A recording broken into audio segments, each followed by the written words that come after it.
The Golden State Warriors are in the Western Conference Semifinals. And yeah, ignore the bandage. This is long story short.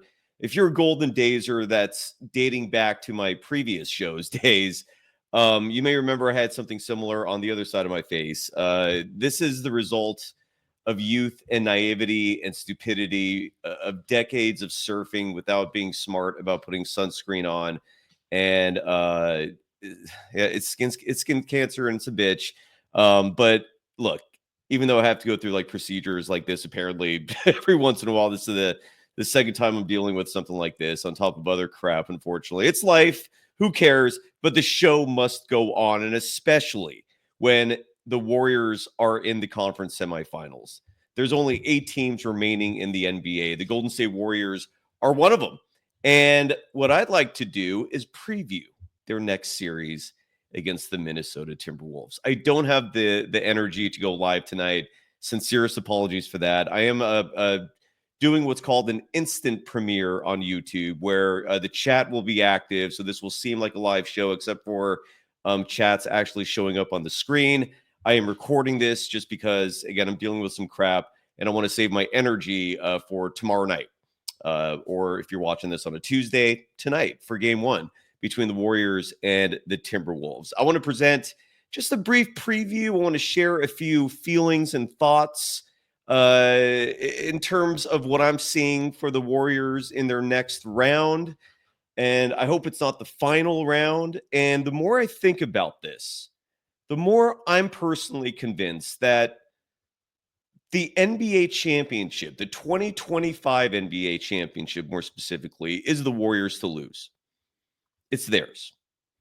And I'm putting the impetus on head coach Steve Kerr. If he plays the right players in this postseason, the Warriors will win the title.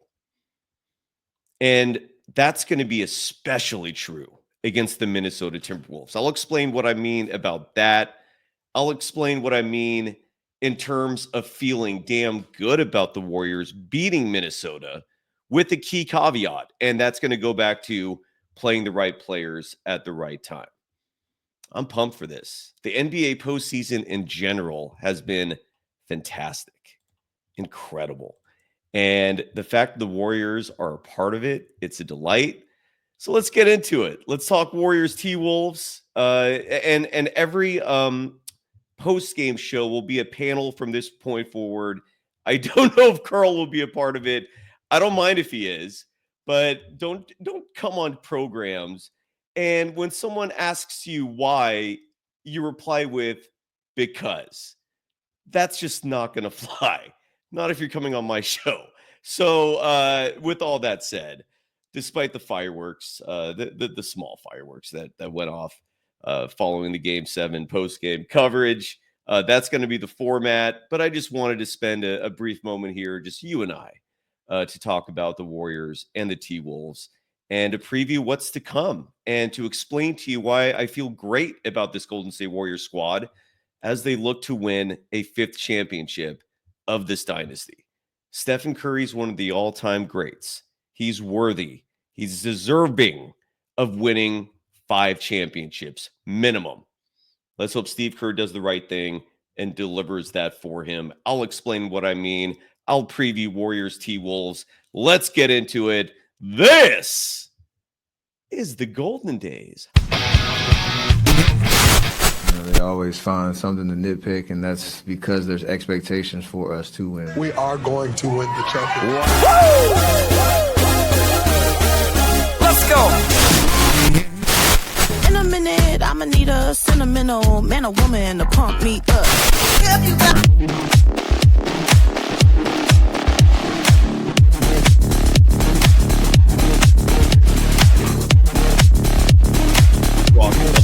Roll.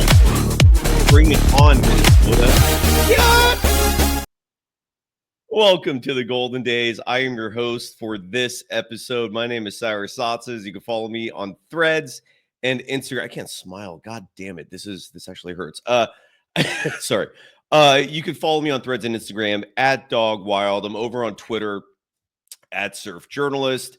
And the program is on both the platforms at Golden Daze Pod. Before we talk Warriors T-Wolves game 1, got to give some love to the folks paying the bills for this operation, and I am forever grateful for both of them.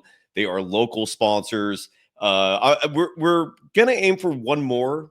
To me, I envision this program long term being a 3 local sponsor operation, and I hope these are long term fixtures that we just ride off for the next 20 years successfully. I hope into the sunset of success, and I hope you join us for the ride. And I forever am grateful and thankful to each and every one of you just for spending time out of your day to watch this program. I can't thank you enough. We don't exist without you, clearly. And I'm forever grateful. I really am. Straight from the heart. So two of the sponsors of this show that I'm also forever grateful for. First up, Decades. They're a band. And so besides hosting a YouTube program and a podcast that where you watch and listen to this schmuck right here talk about the Warriors, and hopefully I'm at least provoking your mind a little bit. Hopefully I'm making things interesting for you while giving you some good analysis. But I'm also a professor. I know kids aren't going to college like they used to, and the timing of this show launching right as academia is dying, that worked out a little bit. So thank you again to the audience, because this show doesn't exist without you. But I still teach a few classes, even though kids aren't going to school like they used to, at least for programs in the humanities, arts, languages, stuff like that, history, a lot of sciences. But there are some still going, and there are still some journalism programs alive. The whole point of this little diatribe here is because I teach classes with young adults.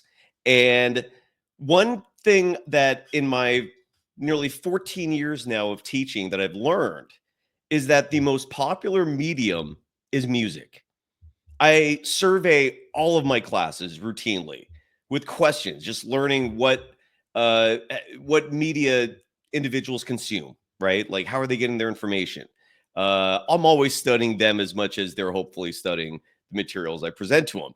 And if there is one nearly universal truth, is that of all the mediums, the most popular is music. Who doesn't like music? Most songs will probably make you remember moments in your life that you loved, you hated, that broke your heart, that filled you with love. Like, just the sentimentality, the nostalgia, the feelings that coincide with a song, with a type of music being played. It's incredible at how music can impact us emotionally and otherwise. And if you have an event coming up, whether it's a fundraiser, whether it's a birthday, whether it's an anniversary, whether it's a company fundraiser. Did I say that already? What if it's just a good old-fashioned backyard rager? Whatever it is, if you're planning to host your version of the Catalina wine mixer, get your version of Prestige Worldwide playing your event. I'm talking about the band Decades. Love the music, the name of the band. And the reason why they're called Decades is because they play music spanning decades, from the 50s to today. It could be Chuck Berry. It could be Katy Perry. They are diverse when it comes to the types of music that they can play for your event. And look, the fact that they're spending money to advertise for this program, the fact that their full-time job is playing music, should give you a hint, at least, that they know what they're doing. They're successful for a reason. People like them, and they provide a good old-fashioned time. So why don't you hire them? Why don't you bring them to your party? Why don't you bring them to your event and spark the vibes up? Make it the time of everyone's life. Make it a party that matches what Eddie D, the former owner of the San Francisco 49ers, who oversaw 5 Super Bowls. 5's a nice number. That's what I want for Steph, baby. And Decades played a whole party for Eddie D in Montana. They play all the pregame home shows for the 49ers next door to Levi Stadium. The Red Zone rallies are pumping live music courtesy of Decades, and you can hire them for your event. Decadesofficial.com is the website. Again, decadesofficial.com is the website. Go check it out. There's contact information there, including Kyle at atomicmusicgroup.com. That's who you email if you want to book Decades. Mention Golden Daze, your Uncle Cy, whoever you want to mention affiliated with this program. Drop a name, you'll get a discount, or go to decadesofficial.com and reach out to them there. You'll thank me later on that, I promise. They're going to deliver big time for your vet. Decadesofficial.com. And if you're looking for a place to travel to, if you're looking for a getaway, a place to relax, a place to lower your stress, a place to actually enjoy our beautiful Mother Earth, whether it's giant old growth redwoods and sequoias, the coast, the Pacific Ocean, cliffs that meet the ocean, hiking trails alongside the ocean with like actual beach trails. It's an unbelievable setting. It's a beautiful getaway. It's a short drive from the San Francisco Bay Area and or Sacramento, 3 to 4 hours. And unlike a drive to, let's say, LA, which is really boring and dull and, if you're driving, you're going to be in danger of falling asleep behind the wheel going through that wasteland. If you're driving north to Humboldt, man, you're just surrounded by beautiful nature, greenery. And it's green right now. And get up there before the summer rush starts to kick in, because the moment kids are out of school, it's the summer tourism season in California can be insane. And Humboldt is on the radar of a lot of people. So get there before the summer rush. Check out visithumboldt.com if you're looking for specific places to stay, things to do. You could also email or DM me, and I will be a resource for you. I was once a student at what they now call Cal Poly Humboldt. It was called Humboldt State University when I was there. Go check it out. Visit Humboldt.com. It is paradise in my book. I lived there for 2 years. I still go up at least once a year just because I miss it. I love it. And it's great to connect with the earth, whether it's clean water, fresh air, just the photogenic aesthetics of the landscapes. And I mean, it's unbelievable. Go check it out. Thank me later. Go up there and watch a Warriors game after you hang out at a brewery or a winery. Make sure you enjoy the incredible food. Visit Humboldt.com. Go check it out and thank me later. The Golden State Warriors are playing the Minnesota Timberwolves. And I want to start this show with this clip. This is from Anthony Edwards. This was about 2 years ago. I cannot remember the setting or the reasoning for this specific interview or why the question came up, but it did. Anthony Edwards was asked, who would you like to play against in the playoffs? Like, do you have one specific team? I'm paraphrasing. You can listen to the whole thing yourself. And his answer is a perfect setup for this series. Here is Anthony Edwards. Again, this was about 2 years ago, answering the question of who he'd like to play in the postseason if he had his pick of just one team and why. And enjoy the answer. Here is Mr. Edwards. What are you looking forward to most of this upcoming season? Definitely going back to the playoffs and going further in the playoffs to go versus the Warriors. I want to play the Warriors. I want to get to the Warriors. Wherever they at, I want to get to them. Got you. Why the Warriors so much? I mean, because Draymond talks so much trash. That's pretty much the only reason. And okay, actually the questioning was not really directed towards him and who he'd like to play. He kind of just went out of the way and said, I want to get back to the playoffs, and I've got the Warriors on my radar. Well, you got them. And I don't think it's going to be a pleasant experience for Anthony Edwards and the Minnesota Timberwolves. I'll start things off with this. The reason why I was not particularly elated, why I wasn't bubbling with joy when the Warriors won Game 7 is because this program is not amateur hour. the goal here in terms of the vision and what, if you have a brain and you're an intelligent observer of basketball, I hope you agree with my sentiments, which is that this Warriors team can win a championship this year. Everything is lined up for them in terms of a lack of a specific opponent that the Warriors just cannot beat. That, like, the year after the Warriors won the 2022 championship, they found themselves back in the postseason the next year as the 6th seed. They barely survived their first round series against the Kings. Game 7, Steph drops 50 points to survive a 7-game series against the Sacramento Kings. They played the LA Lakers in the second round. Steve Kerr admitted after the series, maybe admitted is not the right word. He expressed regret for not playing Kuminga more in that series. If you remember that series, the Lakers were a big team. They bullied the Warriors, and Steve Kerr opted to stick with that starting 5 that with Wiggins, with Steph, with Draymond, with Looney, and with Klay Thompson. And Klay's best days were behind him. Kevon Looney has his moments, but to rely on him for full-time minutes over a 7-game series is a bit much. And he expressed regret afterwards. True story. And here we are 2 years later, and we find ourselves watching an almost identical scenario. And the reason why Game 7, why that whole thing bothered me a little bit, maybe more than a little bit, is because the schedule that is set up in play for the Warriors and the Timberwolves is set up where the entire series, except for one game, and I think it's in between games 5 and 6. So, so the Warriors will start the series. Game 1 is Tuesday, May 6th. And here I'll share my screen. So, first of all, you're not looking at a bandaged dude with a beard that makes him look like a hobo. Forgive me for that. All right, here we go. So I'm sharing a screen. This is courtesy of ESPN, and it shows the Warriors' postseason schedule in the conference semifinals.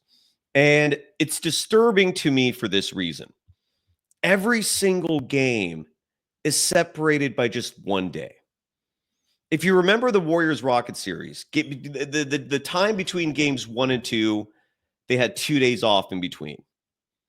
Games 2 and 3, 2 days off in between. And then the series shortened after that.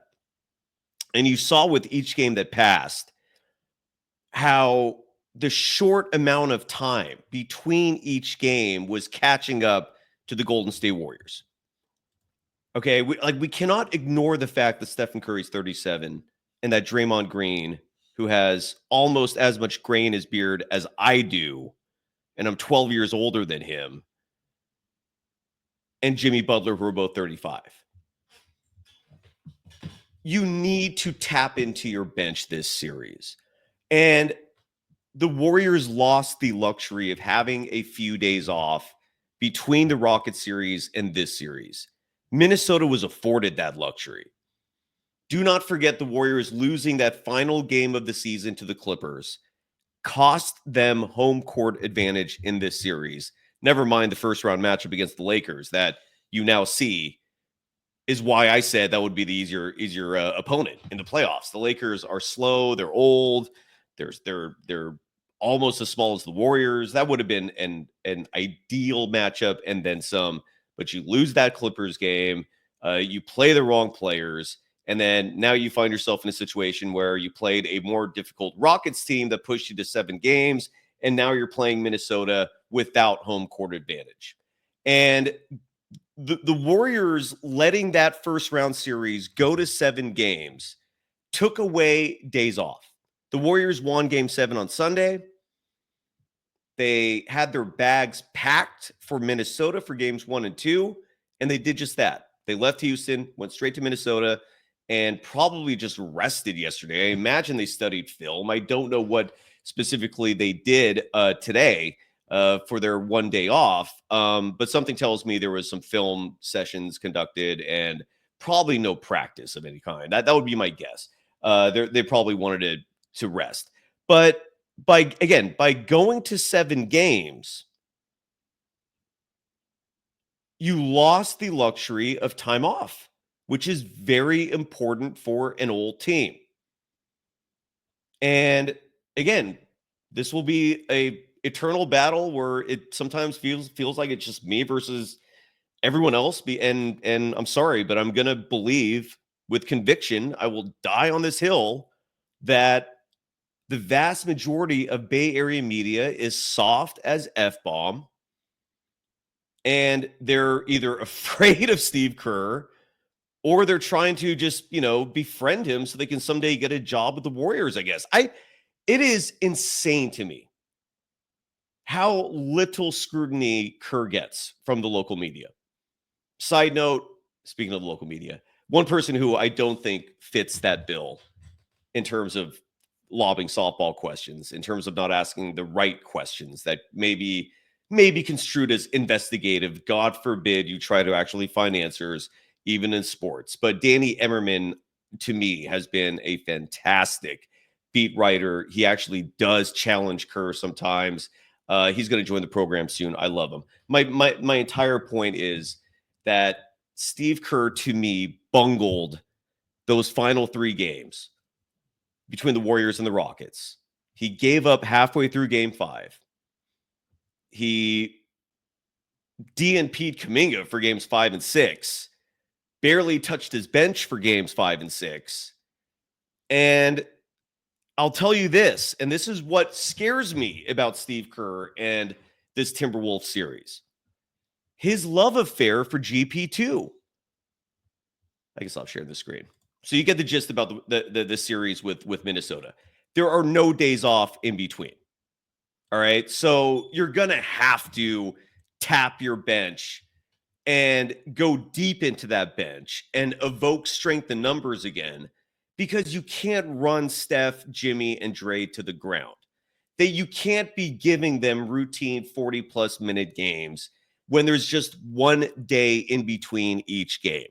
The only exception is in between games 5 and 6, if it gets to that point. For whatever reason, game 5 is on Wednesday, May 14th. Game 6 is on Sunday, May 18th. Make that make sense. But every other gap in this series is just one day. And you're either going to run Steph and Dre and Jimmy to the ground and lose this series because you refuse to just give any trust to the vast majority of your bench pieces, or you evoke strength in numbers. You have to. And this is what really concerns me. I'm so sorry to be negative, man. I just don't know how to be positive with so much of the Steve Kerr, with so many of the decisions he makes. This is what really concerns me. His love affair with GP2. If GP2 was available for game 7, who knows what the rotation looks like? But just the fact that GP2 might have stolen Buddy Hield's minutes, thus preventing that masterful Buddy Hield game, it scares me. I just have no faith in who Steve Kerr trusts for personnel. It scares the shit out of me.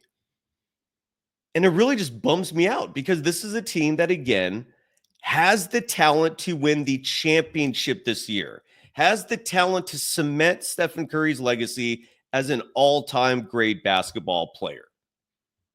The possibility is right in front of us. We should be in the middle of June celebrating a 5th championship of this dynasty. And we might. But Kerr's going to have to trust these young guys.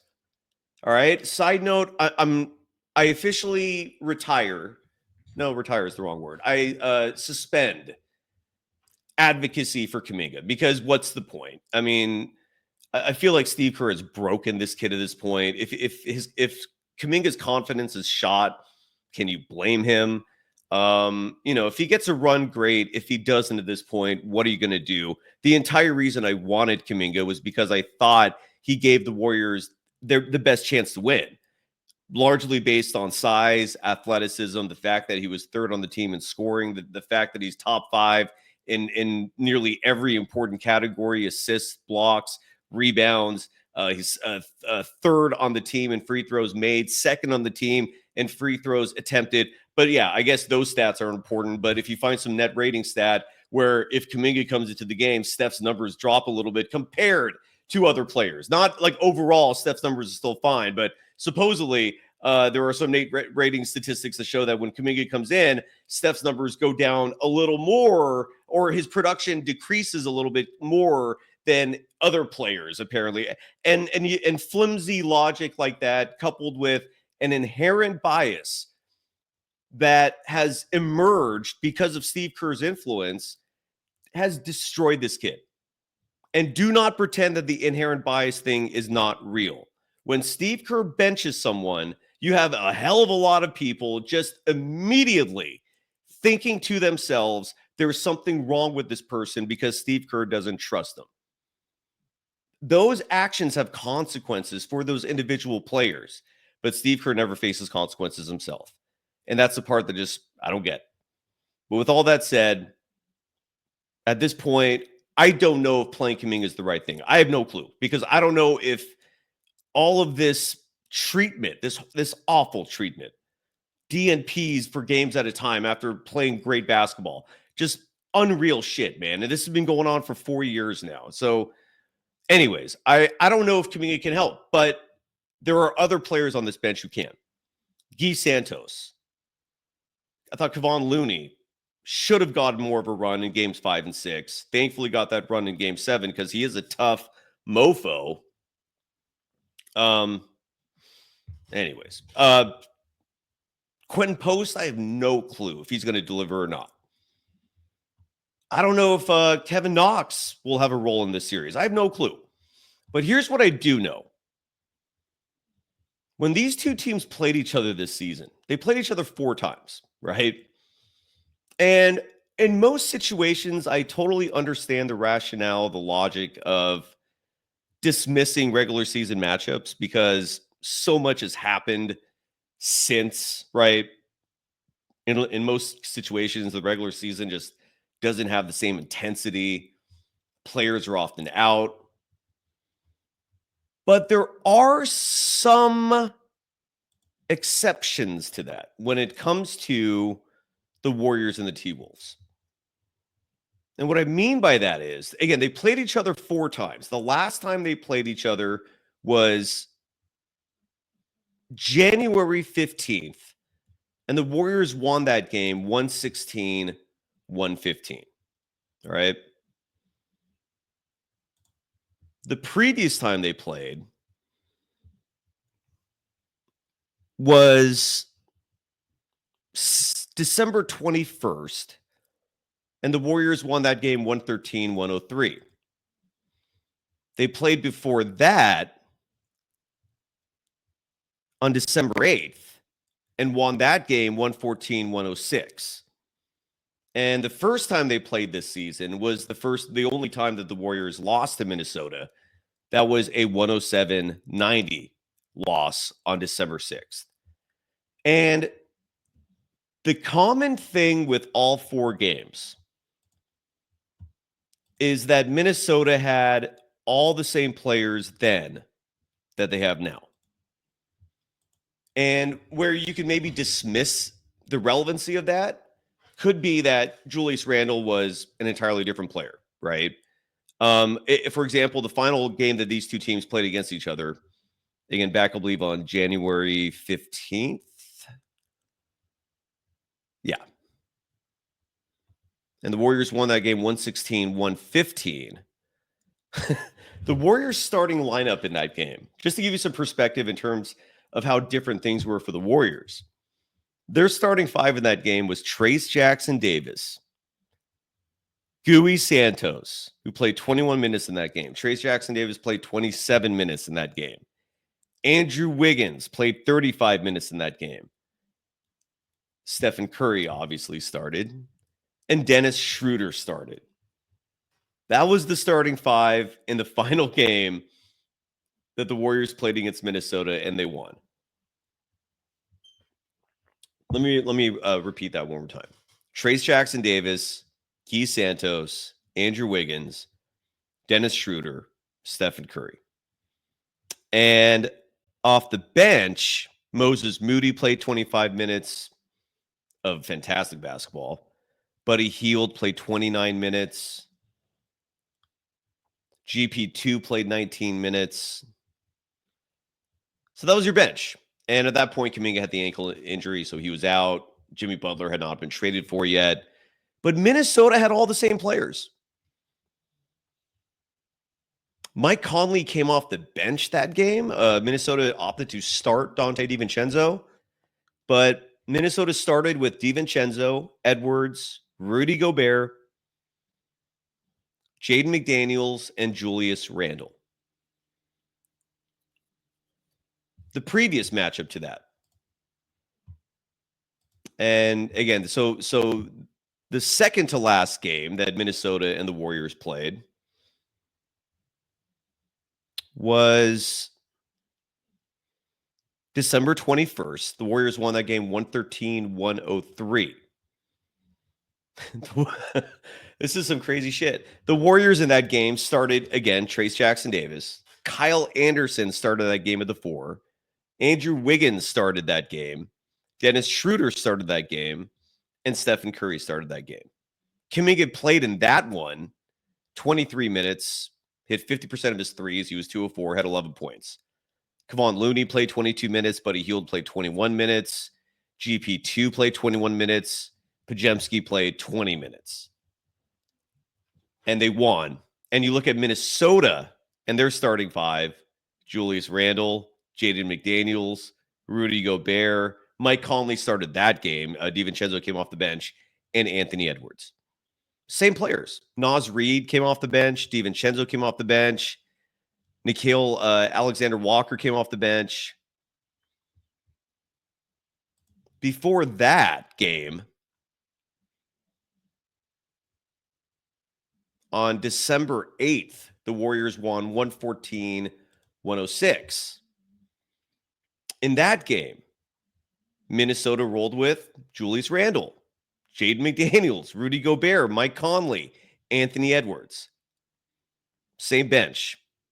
Nickeil Alexander-Walker, Dante DiVincenzo, Naz Reid.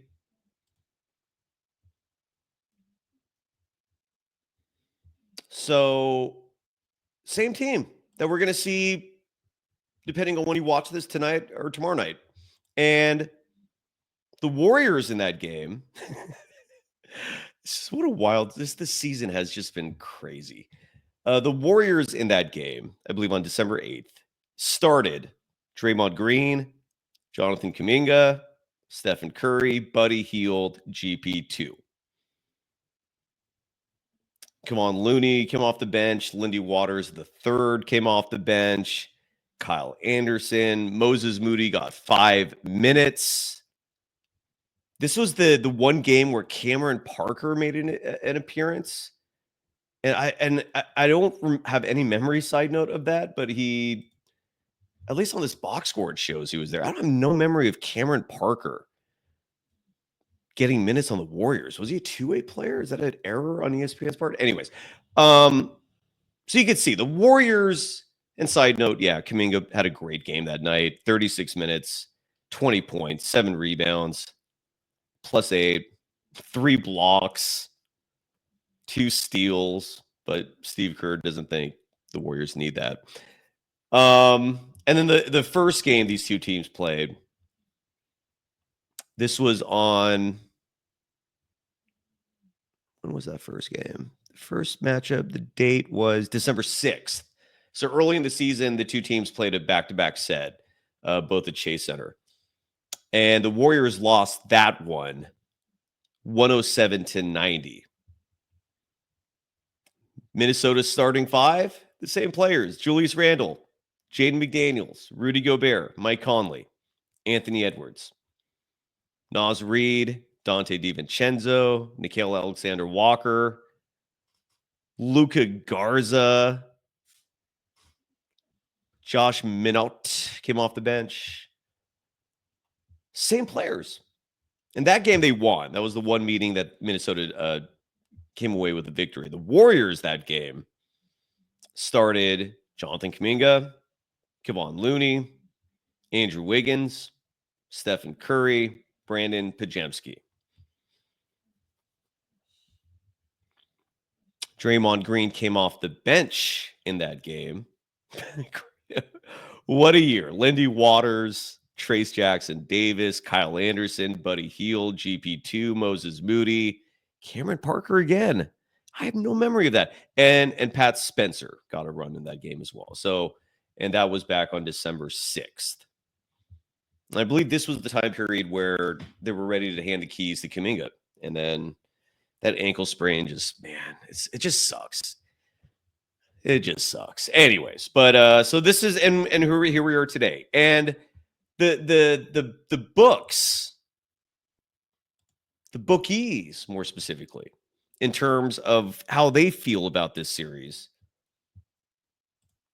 And I'll read those lines to you right now because they are pertinent and relevant. The Warriors are, for game one, courtesy of MyBookie, 7-point underdogs. And that's a big number.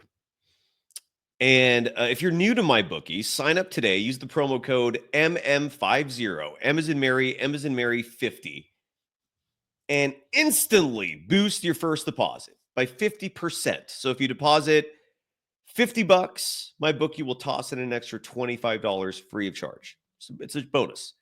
You deposit $500, they'll toss in an extra $250 free of charge.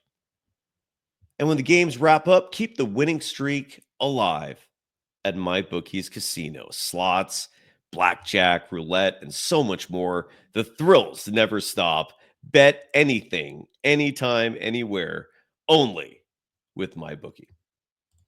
So, again, MyBookie has the Warriors as 7-point underdogs in game one against the Minnesota Timberwolves.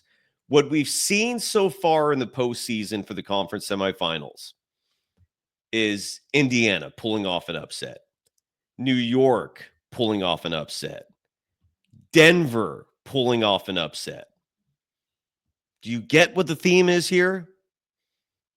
And in all three of those games, you had the lower seed, the underdogs, pulling off upsets against teams who were rested and maybe well rested, too much rested, over rested. I'm trying to think of the right way to phrase that. Anyways, there is such a thing as rust. It's real. And Minnesota has been off for a little while now. The Minnesota Timberwolves took care of the LA Lakers in 5 games. They haven't played since April 30th. So that's almost a full week off for Minnesota. The Warriors could have used that. I never worry about rust when it comes to the Warriors' big three of Steph, Jimmy Butler, Draymond Green. Never. They are that amazing on the basketball court. But I don't know if the same can be said for the Minnesota Timberwolves. If long layoffs can affect all those other teams, the number 1 seed Cleveland Cavaliers, the reigning world champion 2 seed Boston Celtics, the number 1 seed OKC Thunder, all of them lost. And make no mistake about it, the time off that they had mattered. And this again is where the Game 7 thing with an older team like the Warriors was reckless on Kerr's part to let it get to that point. Because the goal here is not to get out of the first round and be satisfied with a conference semifinals appearance. Like I said at the beginning of the show, this is not amateur hour. You are a dynasty. You represent the elite of the all-time greats. Stephen Curry with a championship this year is on Mount Rushmore. Jordan, Kareem, I guess LeBron, Steph, and Curry. That's what is at stake here. And Steve Kerr's trust issues resulted in the Warriors nearly losing their first round series. It went to 7 games when it should have been over in 5. And he has to trust the depth of his roster. He has to. Those 3 cannot carry this on their own. And I hope he does the right thing. I really do. I want that Steve Kerr tattoo. Now the series line, the Minnesota Timberwolves are favored as well in the series.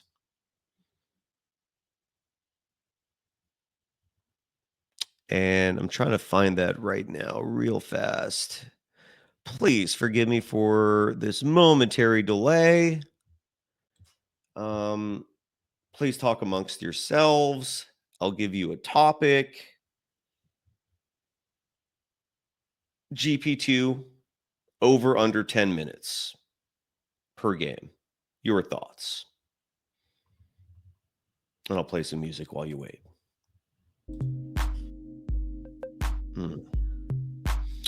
I could not have entered the conference semifinals without busting that out.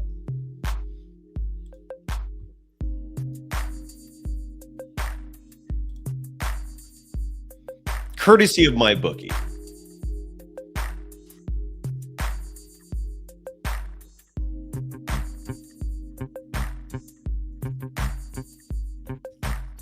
Sorry, I'm trying to get to, oh, here we go. All right, I'm going to even share my screen here so we can all enjoy these spreads together.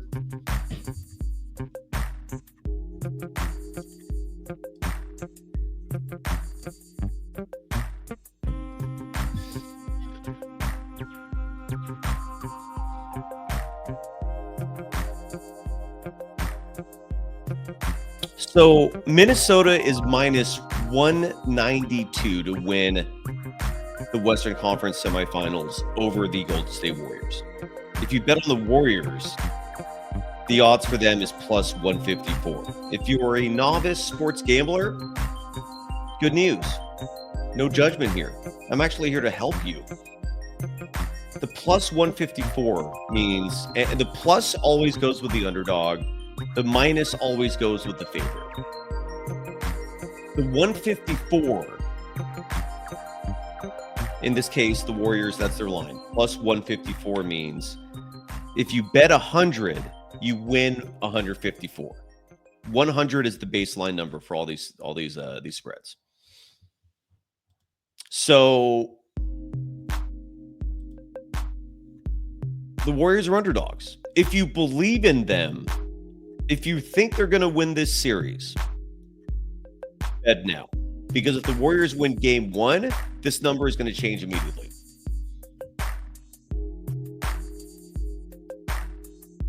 MyBookie also lets you bet on the OU, which stands for over-under, of Minnesota and the Warriors in terms of the total games played this series. The over-under on that is set at 5.5. I would bet the over on that easily.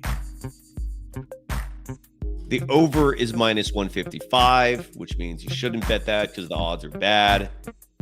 What that means is you bet $155 to win 100. Not good odds. The under on that, plus 131. I do think the series will go 6. Maybe 7. Another line, courtesy of MyBookie. I like this. When will the series end? 7 games plus 204. 6 games plus 224. 5 games plus 260. 4 games plus 470. So the worst odds are with 5 games because that's what the bookies think is going to happen in this series. They think this is going to be a 5-game series and that the Minnesota Timberwolves are going to treat the Warriors almost identically to the way they treated the LA Lakers. In my opinion, it is foolish to believe that. And all the bookies want is even betting on both sides so they can collect the vig and be happy. With all that said, I would bet the 6-game line. Wait, actually, I'm sorry. The odds for 7 games is plus 204. Oh, so actually, the worst odds are for a 7-game series. I stand corrected. Okay, so I'm sorry. Again, this is why I don't have a live audience tonight. I'm not going to bother editing this out, but yeah, I'm sorry. I'm not playing at 100%. I am on the injury report, but I'm sucking it up playing. Forgive me. So it's plus 204 if you bet on the series going 7 games. Those are the worst odds. Plus 224 for a 6-game series. Plus 260 for a 5-game series. Plus 470 for a sweep. So there you go.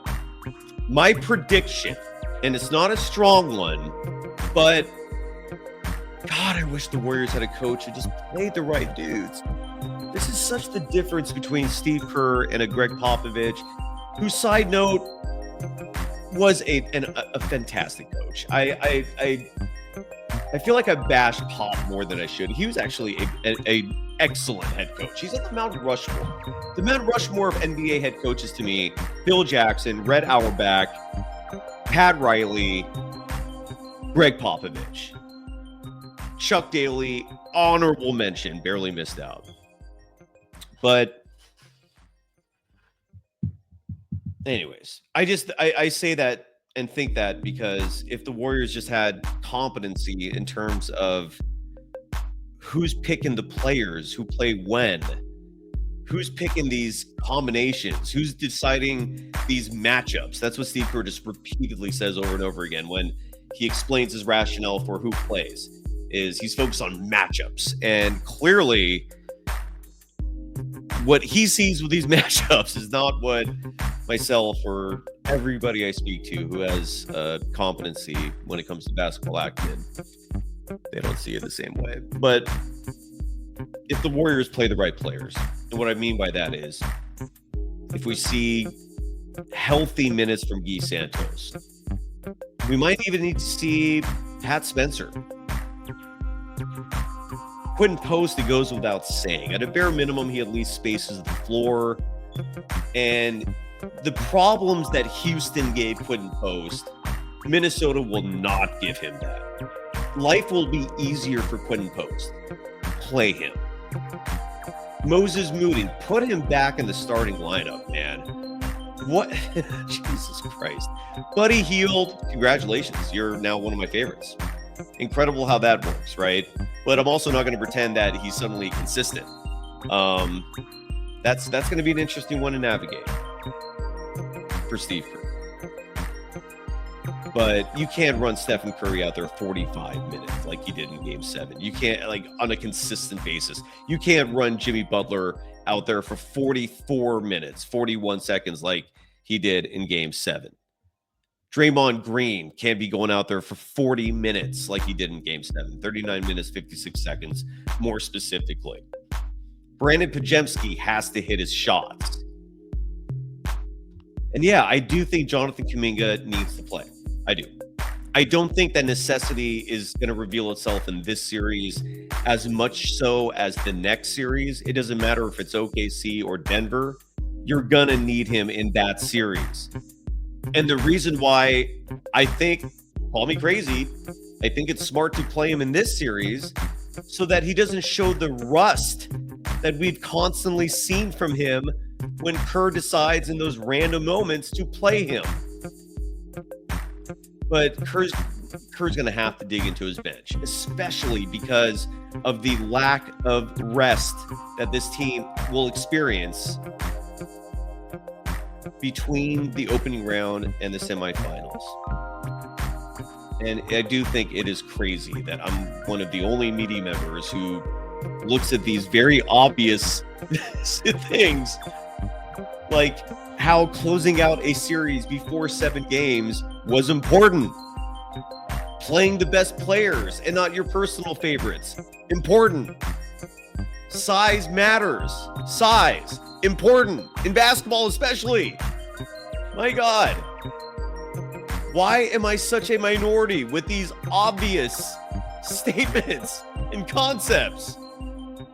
Anyways,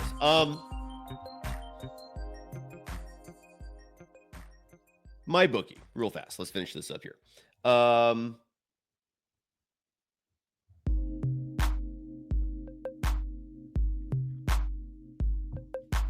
This one I'm having a hard time figuring out. This is a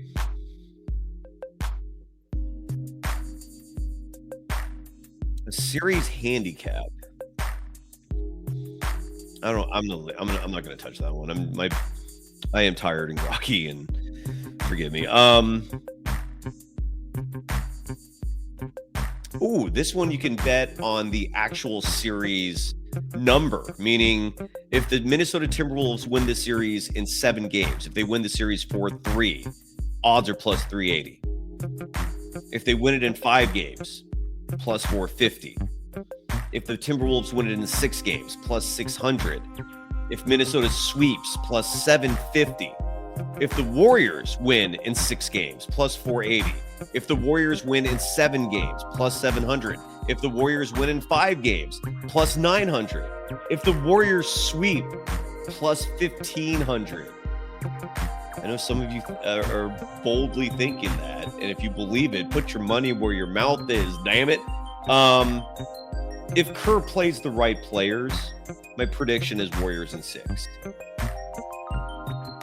If Kerr plays the right players sometimes, but not all the time, like we saw in the Rocket series, Warriors in 7. If Kerr screws up as much as he did in the Rocket series, T-Wolves in 7. Those are my predictions.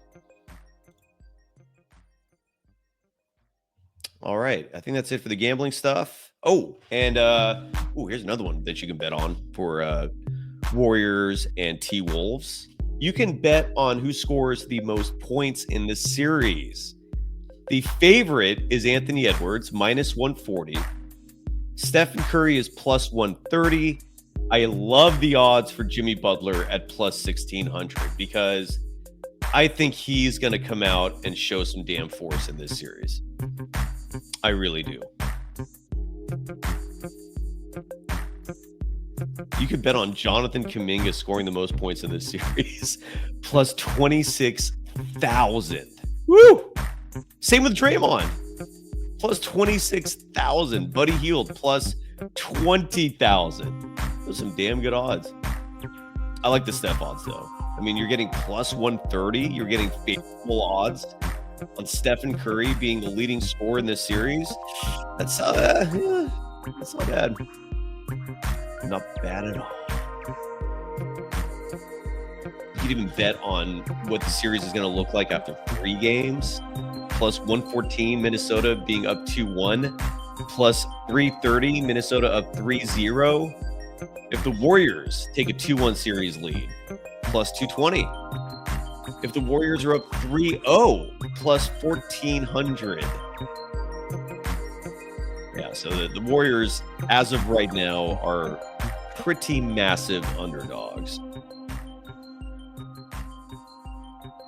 You could also bet on who's going to make the most threes in this series. Stephen Curry's the favorite there, minus 189. Anthony Edwards, plus 110.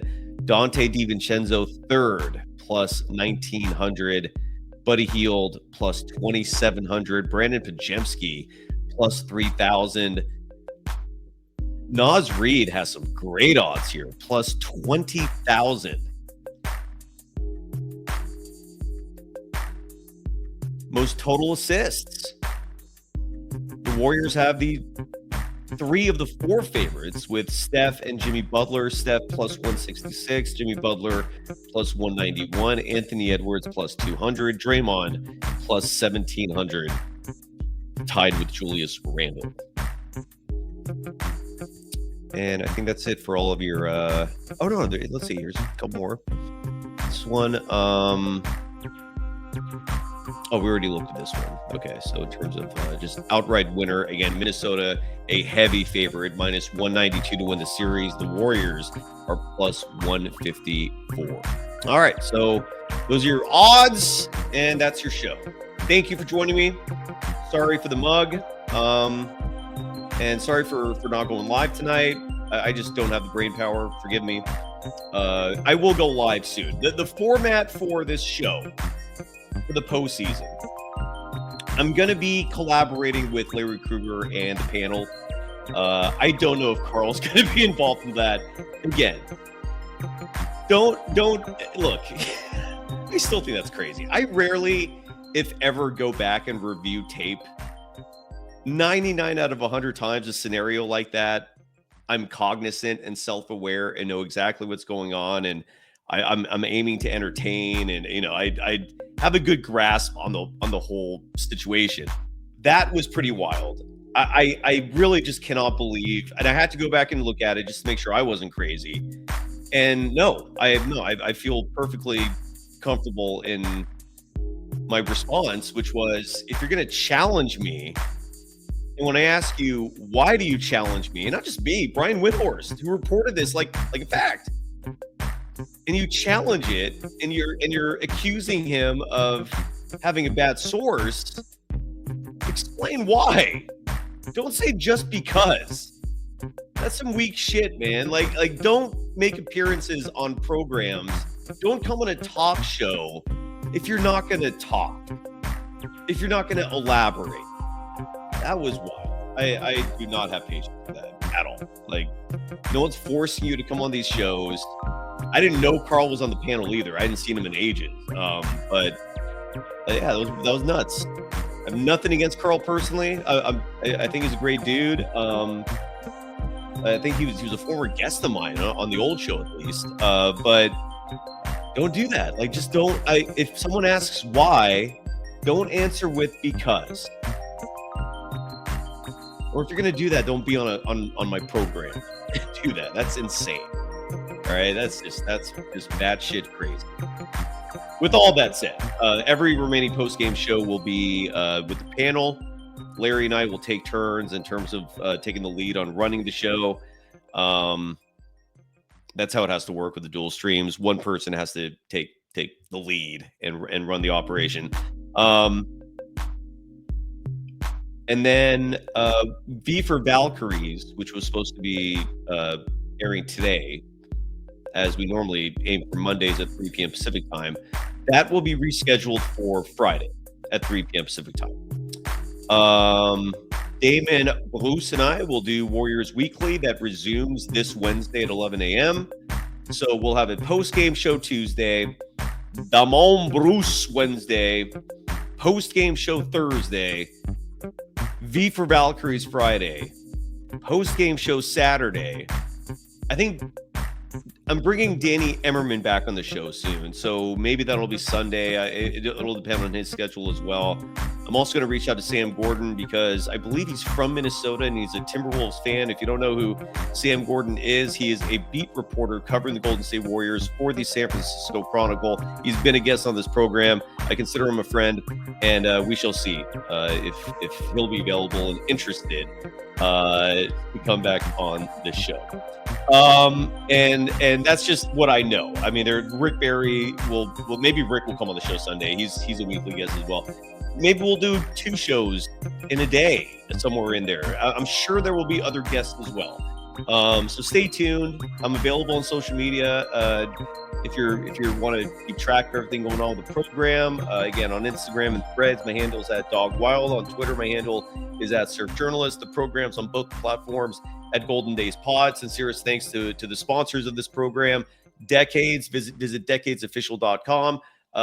Humboldt Tourism, visit Humboldt.com, or just DM me for tips on one of the most beautiful places on this incredible, beautiful green earth that we all share.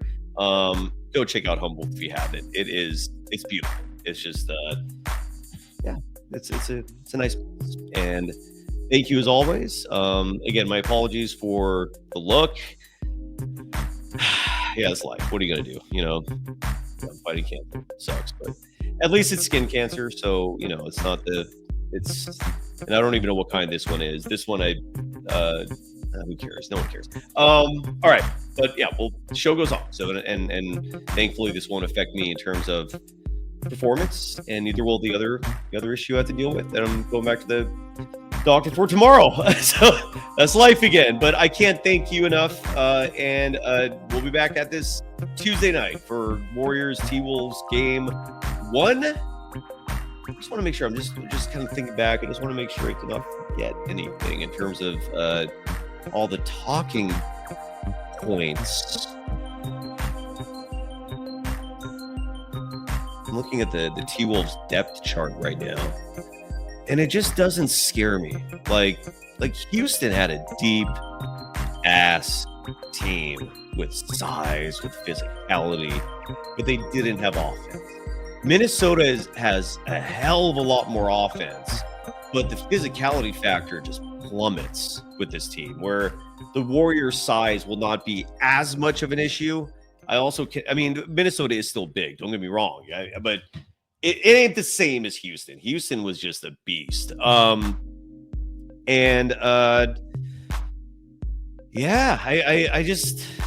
it comes down to who scores more points, and Minnesota does not have a lot of offense. I look at their roster, and Mike Conley might hit some buckets, but he's well past his prime. Jaden Daniels is streaky. Rudy Gobert has. The Warriors just dealt with actual size in Steven Adams and Alperen Sengun. They're going to be okay with Rudy Gobert and Julius Randle. That's going to be a notch down in terms of difficulty. So I think they're going to be okay. And then you got to handle Dante DiVincenzo. Obviously, is he better than Fred VanVleet? I don't know. They're different. I don't know if there's much of a difference overall in the grand scheme of things. Nickeil Alexander-Walker can score, can shoot, but is he elite? I don't know. Naz Reid is I think the one that scares everyone the most. We shall see. We didn't have a great year this year against the Warriors. Not the same story in years past. Which version of Naz Reid is going to show up in this series, I think will dictate a lot in terms of how the series is going to go. But my prediction is Warriors in 6 if Steve Kerr does not run his star players to the ground. I want to see some minutes for the bench, like serious minutes. Even if Kuminga is out of the picture, give them to Moody, give them to Gee, give them to Quentin Post, who will have a better series this time around than he did against the Rockets. And if you do that, Warriors in 6. I believe that with confidence. And let's just hope they win. let's just hope they win the title. I want a summer of celebration with a Steve Kerr tattoo. Let's get it. Thanks, everyone. Truly. And we'll be back at this tomorrow night. Bye-bye.